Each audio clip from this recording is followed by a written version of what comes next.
বাংলাদেশ এবং শহীদ জিয়া এটা যেন অঙ্গাঙ্গী একটা সত্তা। দুধের সঙ্গে সাদা রঙের যে সম্পর্ক, দেহের সঙ্গে আত্মার যে সম্পর্ক, বাংলাদেশের সাথে শহীদ জিয়াউর রহমানের সম্পর্ক হলো অনেকটা সেই রকম। এটার থেকে একজন থেকে আরেকজনকে বিচ্ছিন্ন করা যায় না। জিয়াউর রহমানের শ্রেষ্ঠত্ব হলো এখানে যে এরকমভাবে জাতির আত্মার সাথে একাকার হওয়া ব্যক্তিত্ব রাষ্ট্রনায়কদের মধ্যে আমাদের ইতিহাসে আর কখনো আসেননি। এই জন্য শহীদ জিয়ার জীবন এবং অবদান, তার কর্ম সম্পর্কে চর্চার অর্থই হলো আপনি বাংলাদেশের সার্বভৌমত্ব, বাংলাদেশের স্বাধীনতা, বাংলাদেশের মর্যাদার পক্ষে দাঁড়ালেন। আর জিয়াউর রহমান চর্চার থেকে সরে যাওয়ার অর্থ হলো আপনি কোনো না কোনোভাবে বাংলাদেশের স্বার্থকে ক্ষুণ্ণ করেছেন।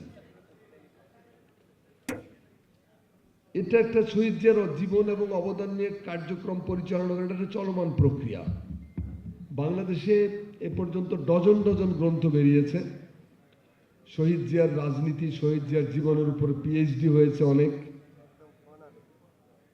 বাংলা একাডেমি থেকে শহীদ জিয়ার 3 খণ্ডে বিশাল এক গ্রন্থ নিয়ে খুব দ্রুতই আমরা সামনে আসব, বাংলা একাডেমি করতেছে সেটা। তো এই যে শহীদ জিয়াকে নিয়ে এতভাবে দেখা, তারপরও আমার মনে হয় যে এ দেখা অসম্পূর্ণ।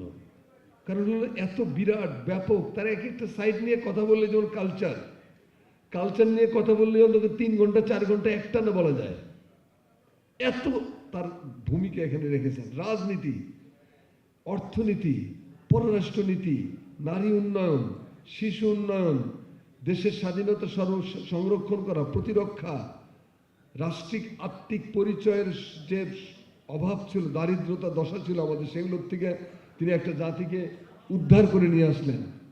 অর্থাৎ যেদিকেই আপনি তাকান না কেন, কর্মময় কর্মময় কর্মময় জীবন, এবং সেই কর্ম কোনো সাধারণ কর্ম নয়।